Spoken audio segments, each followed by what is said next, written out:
이번 한 주간 사경회로 말씀을 전하게 된 이웃 교회인데요. 호평교회의 이재균 목사입니다. 작년에 제가 부르심을 받고 대학에서 호평교회로 오게 되었고요. 1년이나 지났는데 이제서야 이제 인사를 드립니다. 가까운 이웃이 더 이렇게 보기가 힘든 것 같아요. 부족한 사람이지만 불러주시고 함께 말씀을 또 나눌 수 있도록 이렇게 기회를 주신 교회와 우리 성도님들 그리고 우리 담임 목사님께 감사를 드립니다. 우리 교회 재림교회의 특징은 시작을 말씀 연구로 시작하고 끝을 기도로 끝나는 교회가 재림교회입니다. 그래서 사경회로 시작해서 기도 주일로 끝나죠. 첫 시작을 말씀으로 이렇게 시작하는 이런 교단이 그렇게 많지 않은데 특별히 우리 재림교회는 말씀으로 세워진 교회이기 때문에 우리가 말씀을 연구하는 것을 첫 번째로 이렇게 삼는 그런 교회입니다. 저는 이번 한 주일 동안 요한복음을 통해서 나타나신 우리 하나님 또 우리 주님을 또 만나 뵙기를 원합니다. 사실은 사경회 교재가 사도행전이죠. 사도행전인데 사도행전을 포기하고 요한복음을 선택을 했습니다. 여러분들이 양해해 주시고 사도행전은 또 우리 목사님께서 잘 해주실 겁니다. 그래서 제가 부족하지만 이번 한 주간 동안에 요한복음을 통해서 함께 말씀을 좀 연구하고 같이 하도록 하겠습니다. 들어오시면서 하나씩 받으셨죠? 예. 이번 한 주간 동안에 제가 이거를 좀 이렇게 좀 드리려고 하는데 그냥 드리는 걸로 이제 이게 끝나면 안 되고요. 여러분들이 이걸 활용을 좀 하셔야 되는데 따라오시면서 요 옆에 이제 줄이 있잖아요. 그죠? 여기다가 여러분들이 문득문득 생각나는 것도 이렇게 기록을 하시고 또 궁금한 것도 또 기록하시고 뭐 낙서하셔도 되고 뭐 아니면 뭐 심심하면 그림도 이렇게 좀 그리시고 심심치 않게 이렇게 그 옆에 있는 공간을 잘 활용하시면 이번 한 주간 여러분들이 말씀을 연구하면서 또 배우고 또 알게 되는 부분들이 좀 더 구체화되지 않을까라는 생각을 하게 됩니다. 신약 사복음서 가운데 가장 늦게 기록된 책이 있다면 그것은 요한복음입니다. 예수님에 대한 기록이지만 그 기록 가운데 가장 늦게 기록된 책이에요. 늦게 기록되었다고 해서 부족하다라는 뜻이 아니고 늦게 기록되었기 때문에 더 많은 것을 기록할 수 있었다라고 이해를 해주시면 좋을 것 같습니다. 그런 의미에서 요한복음은 오늘 이 시대에 적절한 복음인 것 같아요.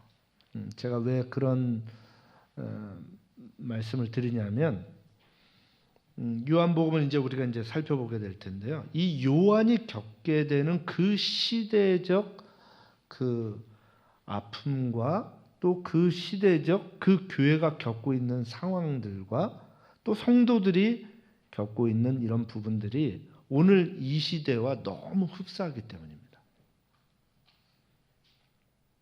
그렇게 주님을 기다리고 있는 백성들로서 오늘 우리에게 이 요한복음은 시의적절하게 우리들에게 다가오는 말씀이 아닌가라는 생각을 갖게 됩니다. 이 한 주간 모든 이 요한복음 내용을 다 살펴볼 수는 없어요. 21장까지 되는 이 내용을 다 살펴볼 수는 없고요. 그러나 최대한 한 주일 동안 요한복음 속에 나타난 예수님을 우리가 발견하고 또 살펴보고자 합니다.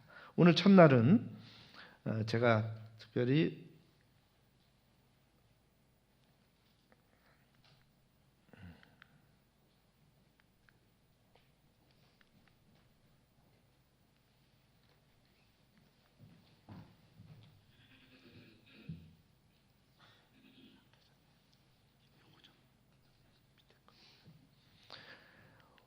오늘 제목은 사도 요한과 요한복음 그리고 그리스도라고 하는 제목으로 우리가 함께 오늘 말씀을 좀 살펴보고자 합니다.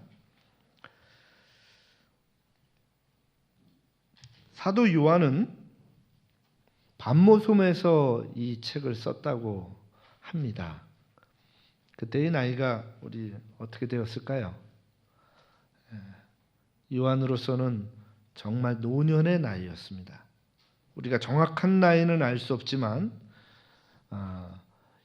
1세기 말경이라고 하는 그 부분 속에서 본다면 90세가 거의 다 됐을 때입니다.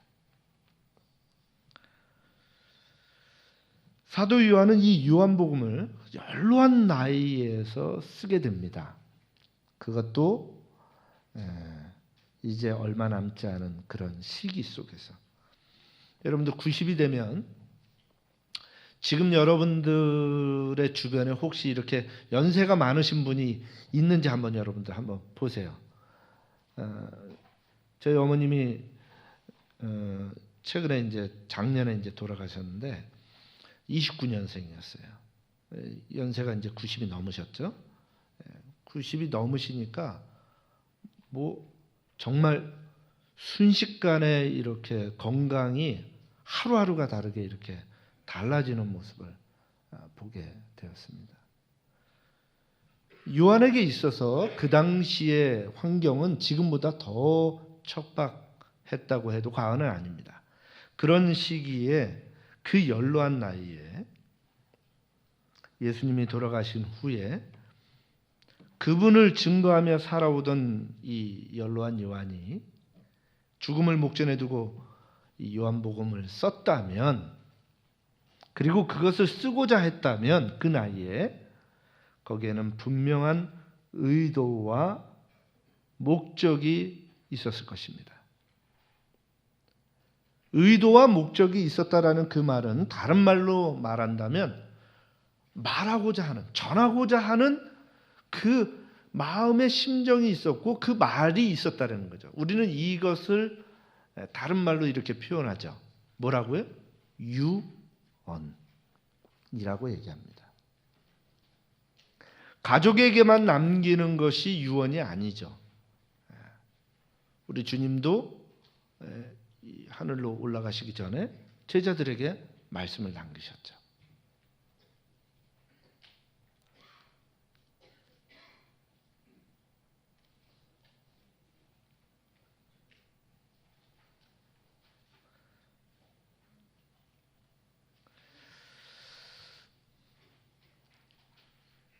마찬가지로 이 요한도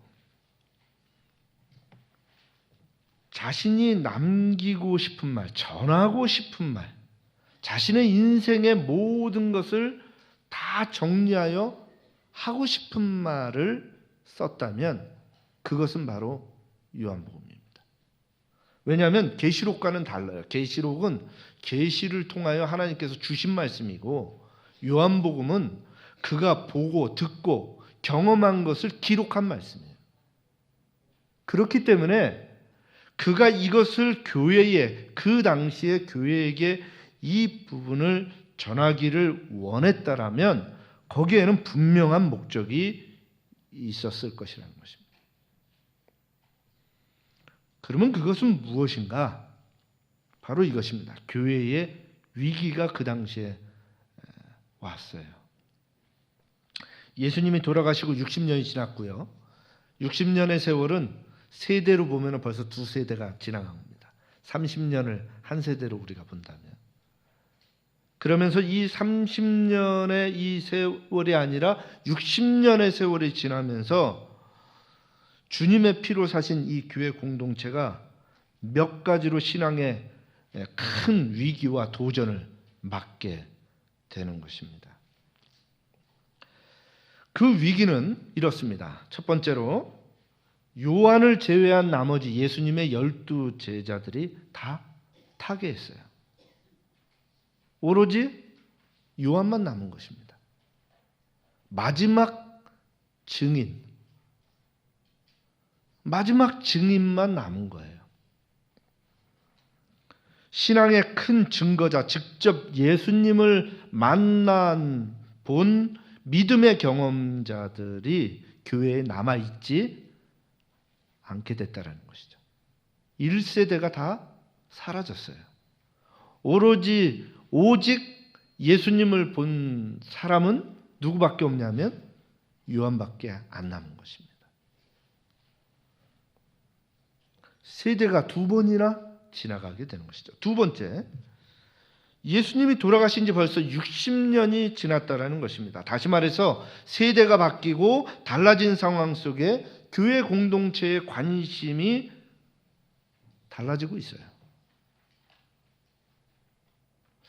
1세대의 우리 그 부모님의 신앙과 다음 세대의 신앙이 다르죠. 저도 저희 부모님을 통해서 제가 신앙을 얻게 되었고 제가 갖게 된 그 신앙을 저희 자녀들이 갖습니다. 근데 저희 부모님이 가졌던 신앙의 그 부분과 제가 다르듯이 저와 저의 자녀들의 이 신앙이 달라요. 관심도가 다르고요. 다양한 그런 어떤 경향이 다릅니다. 우리 예전에 오늘 날 사랑하심 이 노래는 성경학교 하고 그러면 늘 불렀던 노래거든요. 그런데 이 노래를 부를 때 이렇게 안 불렀어요. 그죠? 오늘 부른 풍은 재즈풍인데 이게 달라진 것입니다. 교회가 달라졌죠. 제가 어렸을 때만 해도 제가 청년교회를 다녔는데 제가 어렸을 때 청년들이 교회에서 특창한다고 기타 들고서 앞에서 노래했다가 장로님들한테 호되게 혼났어요. 그랬던 기억이 있습니다. 근데 요즘은 전혀 문제 없죠? 전혀 문제 없습니다. 달라졌어요. 그런데 이렇듯 세대가 바뀌고 달라진 상황 속에서 교회 공동체의 관심이 달라진 것입니다. 세 번째, 이 공동체가 단지 예루살렘에만 그리고 유대인에게만 국한된 것이 아니라 여기에는 다양한 지역의 인종과 이 민족들이 함께 어우러지는 포괄된 이 보편적인 공동체가 되었다는 것입니다. 우리 마석교회도 우리 그 다문화 가정들이 좀 계시나요? 여기 함께 예배를 드리나요? 없어요? 네. 제가 한 10년 전에 우리 목사님하고 같이 우리 김용 목사님하고 같이 이제 아이아스에서 공부하게 되었는데 그때 거기에는 그 필리핀인데요. 뭐 아프리카에서도 오고 유럽에서도 오고 다양한 사람들이 모여서 함께 어우러지는 것입니다. 그러다 보니 안식일이 되면 정말 예배 볼 때에 옷들이 정말 휘황찬란합니다. 각 나라마다 특색 있게 입고 와요. 근데 유독 한국 사람은 한복을 안 입습니다. 왜냐하면 특별한 행사가 아니면 한복을 입는 게 불편하니까요. 근데 다른 지역 사람들은 자신들의 전통 그 옷들을 이렇게 입고 와요. 그 민족들이 어우러져서 이렇게 있을 때 참 여러 가지 어려움들을 우리가 겪게 되기도 합니다. 교회인데요. 같은 교회인데도 그 안에 공동체가 있지만 서로 간에 문화가 다르고요. 이게 습관이 다릅니다. 예를 들어서 필리핀 사람들에게 있어서 운전할 때 우리가 보통 이제 운전하면은 우리는 운전석이 어디에 있죠? 운전석이 왼쪽에 있습니까? 오른쪽에 있습니까? 왼쪽에 있죠. 이 왼쪽에 있단 말이에요. 그래서 이렇게 운전해요. 근데 일본에 가면 어디에 있죠? 오른쪽에 있어요. 근데 필리핀이라는 이 나라에 가면은 진짜 많이 있는 게 뭐가 있냐면 오토바이하고 트라이스클이라고 하는 이게 있어요. 그 3륜차 예전에 보면은 옆에 이렇게 해가지고 사람을 탈 수 있게끔 만든 것입니다. 근데 이 오토바이를 이렇게 3륜차를 이렇게 트라이스클이라는 것을 이렇게 타고 가는 사람들이 우리하고 좀 다른 게 우리는 가다가 우리가 이쪽을 들어가고 싶을 때 손을 이렇게 내밀지 않습니다. 우리는 뭐라 그러냐면 이쪽으로 손을 운전하다가 손을 내밀 때에는 뒤에 있는 차가 뭐 하라고요? 빨리 가라고 손을 내미는 거예요. 그죠? 아니면은 뭐 천천히 가라고 하든지. 근데 대부분 보면 뒤에서 이제 빵빵거리거나 그러면 빨리 가라고 손을 이렇게 내밀어 가지고 가라고 이렇게 신호를 합니다. 근데 필리핀 사람들은 운전을 하다가 손을 이렇게 내밉니다. 손을 내밀면 그 뜻은 무엇이냐면 내가 이쪽으로 가겠다는 뜻이에요. 그런데 우리는 그것이 빨리 가라는 의미로 이해를 하게 되면 뭐가 되는 거죠? 사고가 나는 겁니다. 교회 안에 다양한 인종과 이 문화가 이게 섞여 있다 보니까 여기 안에서 정리되지 않은 그런 상황 속에서 문제가 일어나기 시작을 하는 것입니다. 생각의 다양성과 새로운 문화의 충돌이 이루어지게 되고 혼합으로 인해서 교회 공동체가 더욱더 복잡해지게 되었던 것입니다. 마지막으로 교회가 구체적인 모습을 갖춰가는 가운데서 보여지는 과도기적 현상들도 보이게 되는 거예요. 특별히 유대인들과 다른 자신들의 신앙을 드러내고 이방인들에게 그리스도 신앙을 전할 때 자신들의 믿음에 대한 무지 속에서 오는 혼란이 있습니다. 유대인과 여러분도 한번 생각해 보세요. 유대인 그리스도인들과 이방인 그리스도인들이 함께 충돌되었을 때 벌어지는 일들이 성경에 많이 나오죠. 할례 문제로, 그 다음에 음식물에 대한 문제로, 여러 가지로. 그래서 사도 바울과 베드로가 싸우기도 하고 막 그런 내용들이 있잖아요. 그 내용이 여전히 잔존하고 있는 거예요. 과도기적인 현상이죠. 교회가 자리를 잡아가는 그런 과정 속에서 벌어지는 일들입니다.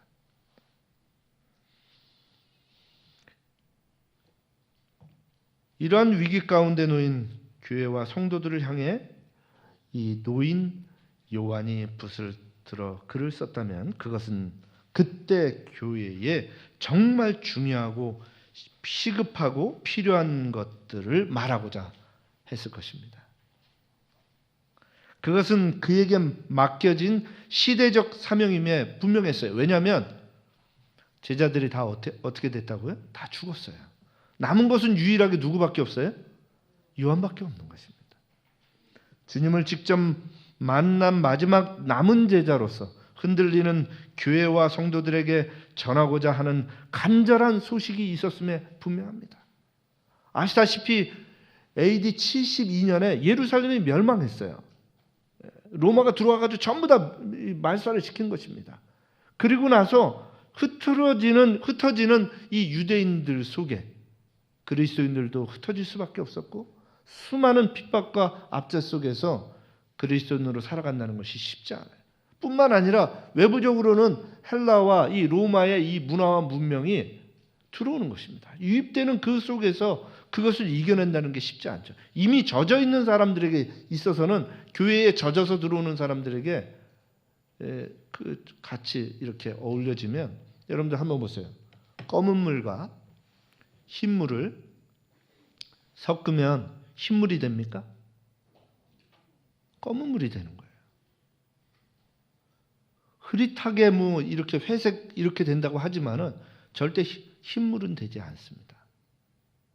교회 안에 그런 부분들의 문화와 문명 이런 것들이 들어와서 혼탁해지는 그런 속에서 예수님에 대한 생각과 예수님이 주신 메시지는 이것이 완전히 원래의 본질에 흐려지는 그런 내용으로 이게 달라지는 것입니다.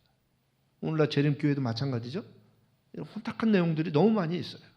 주변에서 들려오는 이런 소식들을 보면 우리 안에 있었던 사람들이 그런 부분들을 이렇게 전하는 것을 우리가 보게 됩니다. 그런 속에서 교회를 바라보는 요한의 심정은 어땠을까요?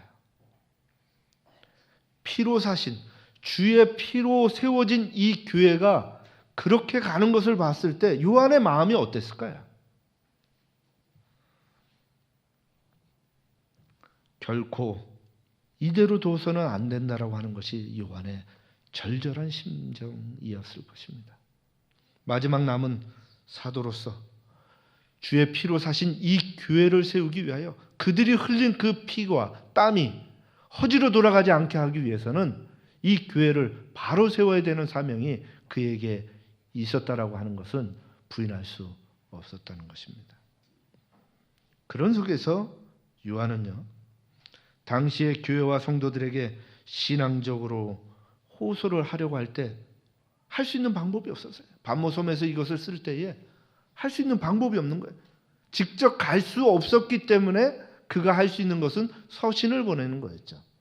그래서 그가 선택한 것이 바로 이 요한의 메시지, 요한복음을 기록하게 된 것입니다.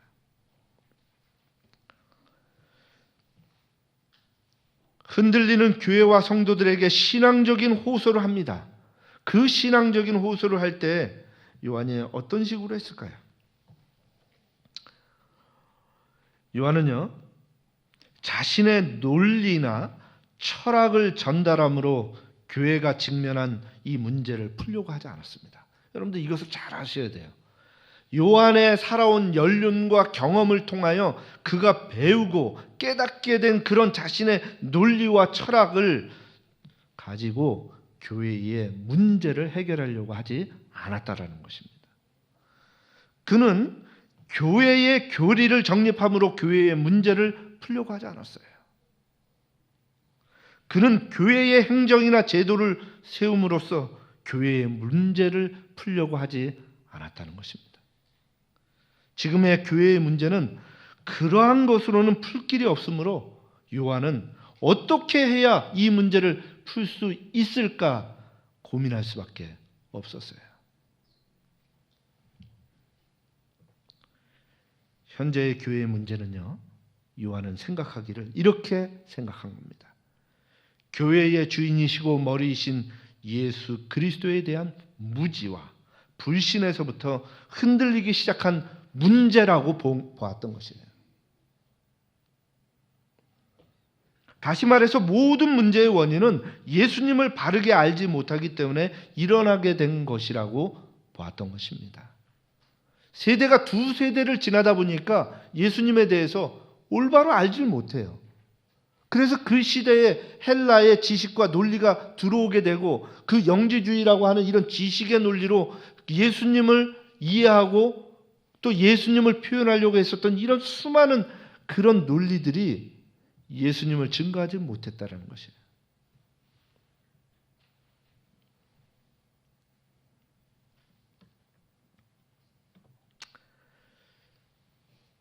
따라서 사도 요한은 이러한 모든 문제는 예수님을 올바로 알지 못함으로 인해서 나타난 문제라고 본 것입니다. 바로 이 사도 요한이 교회와 성도들에 대해서, 당시의 교회와 성도들에 대해서 염려한 이 문제는 오늘날 우리들의 문제이기도 한 것입니다. 여러분도 한번 생각해 보세요. 여러분들의 자녀가 여기 있습니까? 한번 손은 들지 마세요. 여러분의 자녀가 여기 있습니까? 2세대와 3세대는 어디에 있습니까?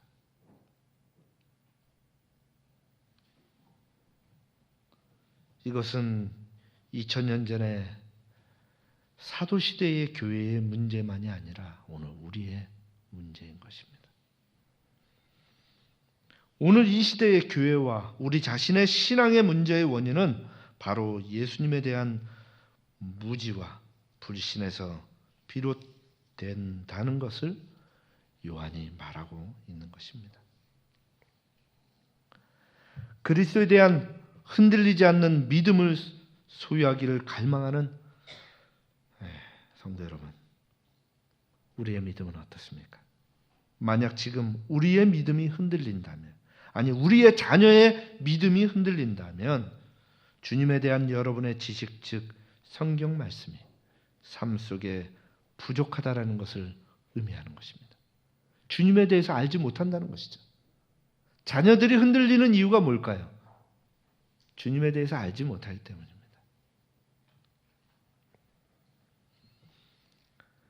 따라서 우리의 믿음을 굳건히 세우기 위하여 여러분들 성경으로 돌아가게 되시기를 간절히 바랍니다.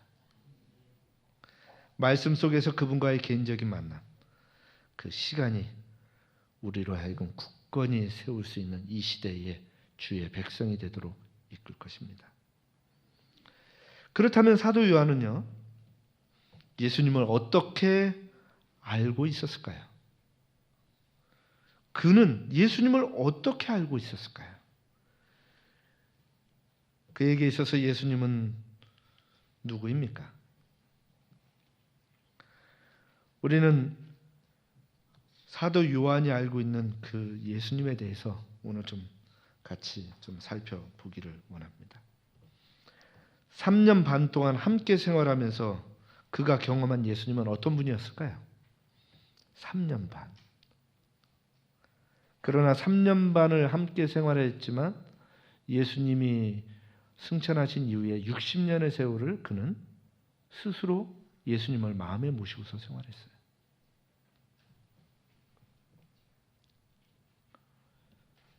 그 3년 반 동안 함께 생활하며 그가 경험한 예수님은요, 첫째로 요한에게 예수님은 말씀이셨습니다. 성경 말씀 요한복음 1장 1절을 이제 우리 드디어 한번 펴보겠습니다. 한번 보세요. 이제 우리가 요한복음을 한번 펴보도록 하겠습니다. 그가 기록한 이 요한복음 첫 서두는 이렇게 기록하고 있습니다. 태초에 말씀이 계시니라. 이 말씀이 하나님과 계셨으니 이 말씀은 곧 하나님이시라. 그에게 예수님은요, 말씀이셨습니다.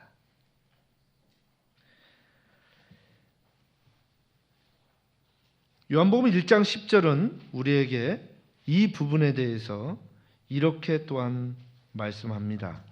그가 세상에 계셨으며 세상은 그로 말미암아 지은 바 되었으되. 요한의 글의 첫 시작부터 요한은 예수님을 하나님으로 강력하게 증거합니다.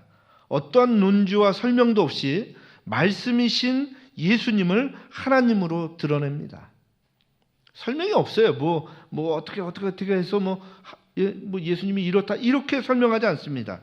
태초에 말씀이 계시는데 그 말씀이 하나님이라고 증거하는 거예요. 왜냐하면 노인 요한에게 예수님은요, 그의 인생을 새롭게 창조하여 주신 창조주 하나님이셨기 때문이에요. 창세기에 보면 말씀으로 세상을 창조하시는 하나님의 모습이 나오죠. 그런데 요한은요, 세상을 창조하신 그 하나님께서, 그 예수님께서 자신을 새롭게, 자신의 인생을 새롭게 창조해 주시는 것을 그는 경험했기 때문입니다. 여러분들이 잠시 요한의 이 젊은 날의 이 모습을 한번 떠올려 보게 되시길 바랍니다. 아무것도 모르고 혈기왕성한 이 무식한 존재인 그에게요, 어부였죠. 우리의 아들이라는 별명이 있어요. 성격이 얼마나 급했는지 모릅니다. 그런 그에게 예수님은요, 새로운 세상을 그의 마음속에 만들어 주셨던 분입니다. 그가 예수님을 만나지 않았다면 그는 한낱 자그마한 시골 바닷가에서 물고기나 잡으며 평생을 살아야 했던 그런 존재였어요. 피지배 민족으로서 로마의 압제 속에서 서름과 답답함 속에서 인생의 꽃도 피워보지 못하고 사그러지는 그저 한낱 기억되지 않는 존재로 살아갔었을 것입니다. 그런 그에게 넓은 세상을 품게 하셨고 그 누구도 빼앗아 갈 수 없고 그 어떤 힘으로도 사라지게 할 수 없는 영원히 존재하는 세상을 그의 마음 가운데 간직하도록 하신 분이 예수님이셨어요. 그는 그 세상을 이 글을 쓸 때에 그때도 간직하고 있었고 남아있는 이 교회의 성도들에게 그분을 이렇게 글로 증거하고 있었던 것입니다. 그가 그렇게 그분을 증거할 수 있는 것은 비록 주님은 하늘로 가셨어도 그분의 음성과 그분의 말씀은 그의 기억 속에 지워지지 않고 그의 마음 가운데 여전히 생생히 메아리치고 있기 때문입니다. 여러분들, 누군가가 정말 마음에 깊게 새겨진 분이라면 그분이 하신 말씀들도 마음에 깊게 새겨질 거예요. 그때의 그 기억은 지워지지 않을 것입니다. 그때의 그분과 함께 있었던 그 상황 속의 그 말들은 내 마음속에 거의 간직하는 거예요.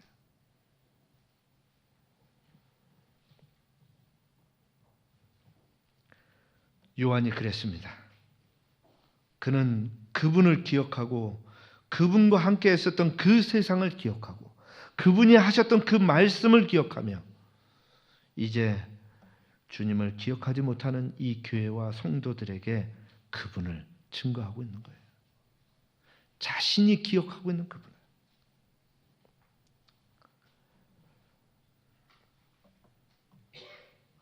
여러분들, 이 요한에게 있어서 그분의 음성과 그분의 모습이 잊혀질 수 있었을까요? 절대 잊혀지지 않습니다. 왜냐하면 그분의 품에 이렇게 누워 있었던 과거의 기억들이 있어요. 예수님의 그 가슴 품을 이렇게 파고 들어갔었던 그의 경험들. 예수님께서 십자가에 달려 돌아가실 때에 아들아, 너의 어머니다. 그 요한을 향해서 그렇게 내뱉으셨던 그 예수님의 인자한 그 음성을, 그분의 목소리를 어떻게 잊겠습니까? 세월이 지나가면 갈수록 더욱더 큰 그리움으로 그분이 남습니다. 그분의 음성은 마음 호수의 여울을 더 크게 만들고 그 감동은 더욱 커져만 갈 뿐입니다. 세월이 지나면 지나갈수록 그분의 모습은 더욱더 생생해져요. 그분의 음성은 더욱더 귓전에 들립니다.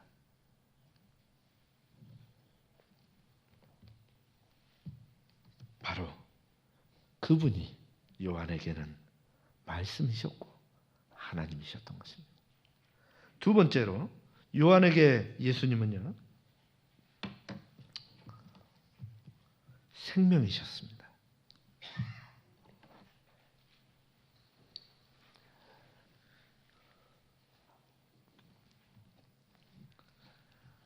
성경 말씀 요한복음 1장 4절에 보면 이렇게 기록하고 있습니다.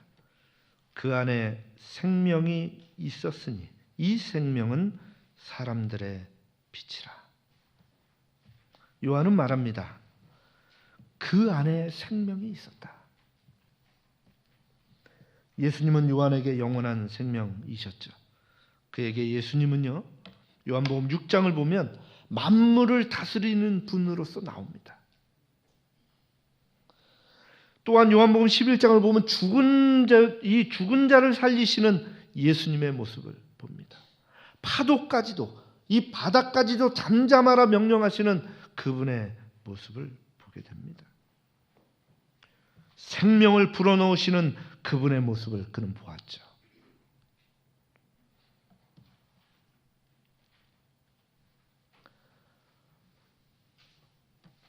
그런데 요한이 예수님을 생명으로 보는 이유 중에 하나는 죽은 마른 나무 같은 자신이 주님을 마음에 모심으로 영원한 생명을 소유할 수 있게 되었기 때문이에요. 요한에게 주님은 영원한 약속이자 생명이셨던 것입니다. 그는 기억합니다. 주께서 하신 말씀을요. 주님은 이렇게 말씀하셨어요. 요한복음 6장 5절에 있는 말씀을 보면 예수님은 이렇게 말씀하십니다. 예수께서 가라사대 내가 곧 생명의 떡이요 내게 오는 자는 결코 줄이지 아니할 터이요 나를 믿는 자는 영원히 목마르지 아니하리라. 요한복음 6장 35절입니다. 죄송합니다. 그분은 그에게 있어서 생명이자 떡이었어요.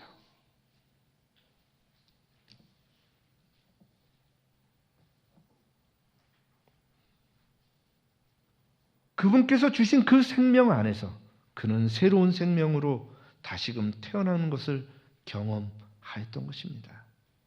그런데 요한에게 있어서 세 번째로 예수님은요, 빛이셨던 것이에요. 요한은 말합니다. 이 생명은 사람들의 빛이라. 요한복음 8장 12절에 보면 예수께서 이렇게 말씀하시는 것을 그는 기억했습니다. 나는 세상의 빛이니 나를 따르는 자는 어둠에 다니지 아니하고 생명의 빛을 얻으리라. 예수님은 요한에게 있어서 자신의 어두운 인생에 들여진 빛이셨던 것입니다. 또한 예수님은 요한에게 어디로 가야 할지, 어떻게 살아야 할지, 왜 살아야 할지, 무엇을 위해서 살아야 할지에 대한 대답이셨던 것이에요. 그렇기에 이렇게 말씀하셨죠. 예수께서 가라사대 내가 곧 길이요 진리요 생명이라. 그가 평생을 살면서 의지하며 살게 하신 그런 예수님을 그는 또다시 교회 성도들에게 그분을 믿고 의지하게 하기 위하여 이렇게 사도 요한은 교회에 증거하고 있는 것입니다. 세월은 지났지만 그가 경험한 그 예수님은 달라지지 않았어요. 그 달라지지 않은 그 예수님을 바로 그 시대에 어려운 가운데 놓여 있었던 성도들과 교회에게 증거하고 있는 것이죠. 자, 이것을 다시 한번 정리해 보면 이렇게 말할 수 있습니다. 요한의 증거는 첫째, 예수 그리스도께서 하나님의 아들이시라는 거죠. 둘째는 예수 그리스도에게 믿고 따르는 자에게 주시는 영원한 생명이 있다라는 것입니다. 그리고 세 번째, 그분은 우리의 험한 인생길에 빛이 되어 주신다라는 것을 말씀하고 있는 거예요. 그가 아는 예수님은 하나님의 아들로서 그에게 생명을 주신 분이셨으며 험한 세상을 바르게 살아가도록 인도하시는 분이셨어요. 요한은 자신을 여기까지 인도하신 주님의 섭리를 확신하였기 때문에 지금의 위기와 혼란 가운데서 바르게 나아가는 유일한 길은 예수님밖에 없다라는 것을 그는 알고 있었다라는 것입니다. 그렇게 그것을 말하고자 하였었던 것이에요. 사도 요한은 주님이 우리의 인생의 험한 길을 갈 때 우리를 생명의 길로 인도하실 빛이라고 증거하고 계시는 것입니다. 이것은 2000년 전에만 국한하고 제한된 말씀이 아니라 오늘 이 시대를 살아가는 우리들에게도 이 말씀은 동일하게 유효하다라는 사실이에요.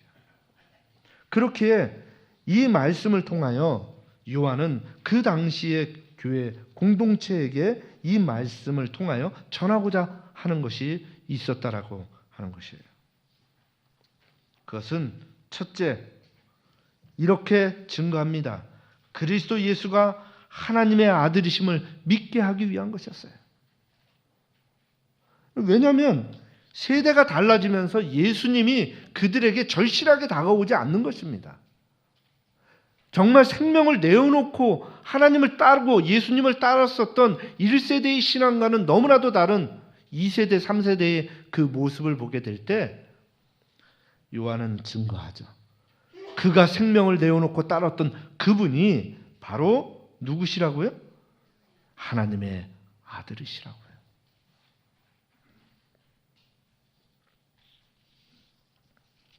그렇게 요한복음 20장에 보면 이렇게 말씀합니다. 예수께서 제자들 앞에서 이 책에 기록되지 아니한 다른 표적도 많이 행하셨으나 오직 이것을 기록함은 너희로 예수께서 하나님의 아들 그리스도이심을 믿게 하려 하며 또 너희로 믿고 그 이름을 힘입어 생명을 얻게 하려 함이라. 궁극적으로 이 말씀을 기록한 이유는 요한은 이렇게 기록한 것입니다. 너희로 예수께서 하나님의 아들 그리스도이심을 믿게 하려 합니다. 우리가 말씀을 보는 이유도 동일한 거죠. 성경 말씀을 통하여 우리가 바라보고 그 말씀 속에서 우리의 마음의 믿음을 더욱더 공고히 하는 것은 이것입니다. 예수님이 우리의 하나님, 하나님의 아들 그리스도이라는 것이죠. 두 번째로 요한은 이 말씀들을 통하여 그가 이 세대들을 위해서 이 말씀을 기록한 이유는 그 이름을 힘입어 생명을 얻게 하려 함인 것입니다.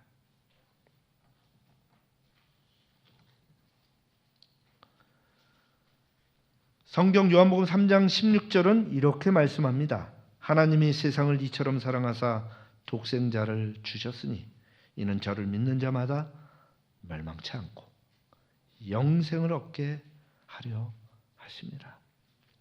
주님을 통하여 저를 믿는 자마다 영생을 얻게 하려 하시기 위하여 그분이 오셨다라는 사실과 그분이 바로 아들이심과 그분의 이름을 힘입어 영생을 얻는 것, 이것이 바로 요한이 그들을 향해 글을 쓴 이유라고 표현하는 것이죠. 요한의 또 다른 글 가운데 하나는 요한 1서와 2서와 3서라고 할 수 있어요. 그 글에도 동일하게 이렇게 말합니다. 내가 하나님의 아들의 이름을 믿는 너희에게 이것을 쓴 것은 너희로 하여금 너희에게 영생이 있음을 알게 하려 함이라. 더 나아가 요한복음 1장 12절에는 이렇게 말씀합니다. 영접하는 자 곧 그 이름을 믿는 자들에게는 하나님의 자녀가 되는 권세를 주셨으니. 하나님의 자녀가 되는 권세가 뭡니까? 하나님의 자녀가 되는 권세가 뭐예요?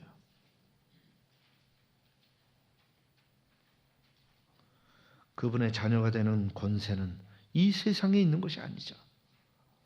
하늘 왕국에서 그분과 함께하는 그 삶을 통하여 누리는 모든 것들을 의미하는 거죠. 이것이 바로 그분의 이름을 믿는 자들에게 주어지는 것이라 말을 하는 것입니다. 세 번째로 요한은 당시의 공동체에게 이 말씀을 전하는 이유가 그리스도 안에서 사귐을 갖게 하기 위함이라고 표현합니다. 요한일서 1장 1절에서 3절에 보면 이렇게 말씀합니다. 태초부터 있는 생명의 말씀에 관하여는 우리가 들은 바요 눈으로 본 바요 주목하고 우리 손으로 만진 바라. 이 생명이 나타내신 바 된지라. 이 영원한 생명을 우리가 보았고 증거하여 너희에게 전하노니 이는 아버지와 함께 계시다가 우리에게 나타나신 바 된 자니라. 우리가 보고 들은 바를 너희에게도 전함은 너희로 우리와 사귐이 있게 하려 함이니 우리의 사귐은 아버지와 그 아들 예수 그리스도와 함께 함이라. 우리가 주님을 통하여 그리스도 안에서 사귐이 있게 하는 거예요. 공동체는 그런 속에서 주님을 통하여 하나가 되는 것이죠. 요한일서 1장 7절에는 이렇게 말합니다. 저가 빛 가운데 계신 것 같이 우리도 빛 가운데 행하면 우리가 서로 사귐이 있고 그 아들 예수의 피가 우리를 그 모든 죄에서 깨끗하게 하실 것이요. 그렇습니다.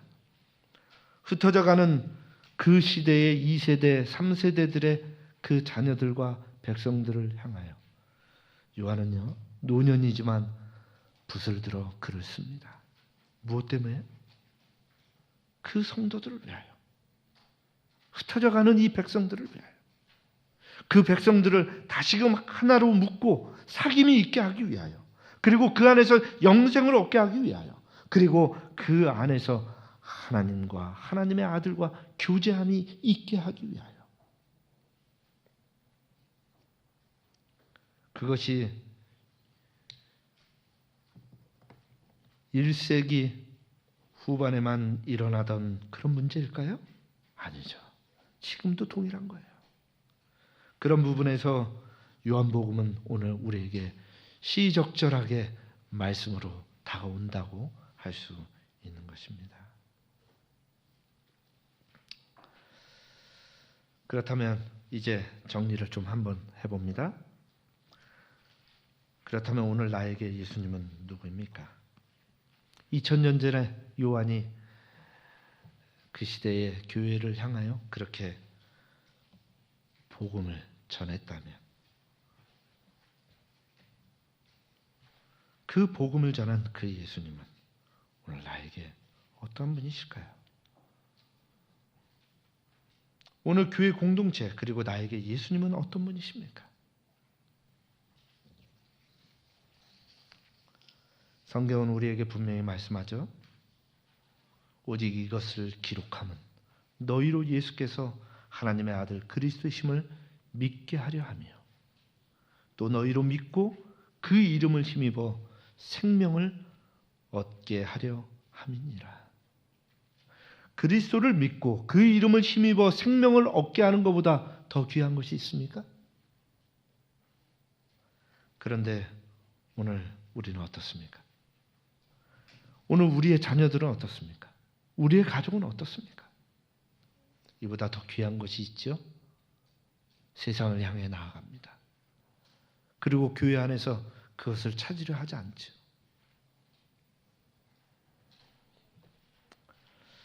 오늘 우리는 이 요한복음을 통하여 이러한 교훈을 얻게 됩니다. 오늘날 교회의 위기를 푸는 열쇠는 재정과 조직 그리고 방법이 아니라 예수 그리스도에 대한 확신과 믿음에서 비롯된다는 사실이에요. 이거 없이 여러분들 돈 가지고서 하지 마세요. 돈 가지고 자녀 키웠다가 교회에서 물러가는 우리 자녀들이 얼마나 많이 있습니까? 그들에게 지식을 주고 세상의 넓은 식견을 보게는 해줬지만 그리스도를 보게 해주지 못했죠. 그러다 보니 교회 안에 우리의 자녀가 없어요. 좋은 대학 보낸 것은 우리가 자랑하지만 예수님을 마음에 품은 것은 자랑하지 않죠. 그들의 마음속에 예수님이 없는 것에 대해서 우리의 마음에 한탄하고 기도해야 되는데 우리는 그것을 자랑하죠.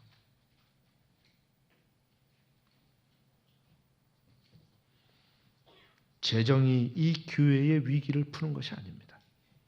조직이 이 교회의 위기를 푸는 것이 아니에요.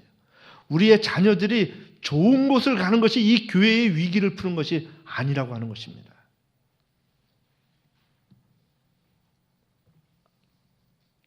오늘 우리에게는 예수님이 누구이십니까? 여러분이 알고 있는 예수님은 어떤 분이십니까? 이 시간 주님이 우리에게 물어보십니다. 너는 나를 누구라 하느냐?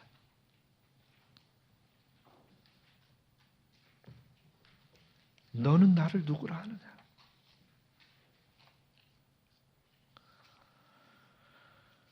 다시 한번 주께서 주시는 이 말씀을 통하여 우리는 생각해 봅니다. 우리가 아는 주님은 세상에 증거할 만한 가치 있는 분인가? 정말 가치 있는 분이라면, 정말 소중한 분이라면 정말 내가 알고 있는 그분을 우리는 증거해야 하는 거예요. 그런데 정말 소중한 것이 있으면 여러분 누구에게 주는지 아세요? 가족에게 먼저 줍니다. 근데 가족에게 우리 주님을 전하지 않았다면, 우리 가족에게 이분보다 더 중요한 것을 우리 자녀들에게 가르쳤다면 회개하시기 바랍니다. 마지막 때가 다 됐습니다. 정말 회개하셔야 돼요. 주님 앞에 우리의 자녀들이 없고 우리의 가족이 없다면 여러분 정말 회개하셔야 돼요. 우리의 신앙 속에 정말 우리 주님 앞에 내가 서야 되는 모습이 어떠한 모습이고 나의 자녀들이 서야 되는 모습이 어떠한 모습이며 나의 가족들이 서야 되는 모습이 어떠한 모습인지, 가장 중요한 가치가 무엇인지, 혹시 주님보다 더 귀한 가치를 자녀에게 요구하십니까? 그렇다면 다시 한번 생각해 보시길 바랍니다.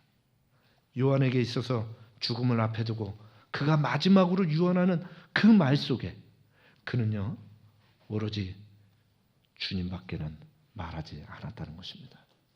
교회를 향하여. 그의 그러한 증언은 오늘 우리에게 들려지는 귀한 증언임을 기억하시고 이번 한 주간 동안 요한이 증거하는 예수님을 우리가 발견하고 그분을 찾게 될 때 그 가치를 더욱더 드높이게 되는 우리 모두가 되기를 간절히 바라면서 말씀을 마치고자 합니다.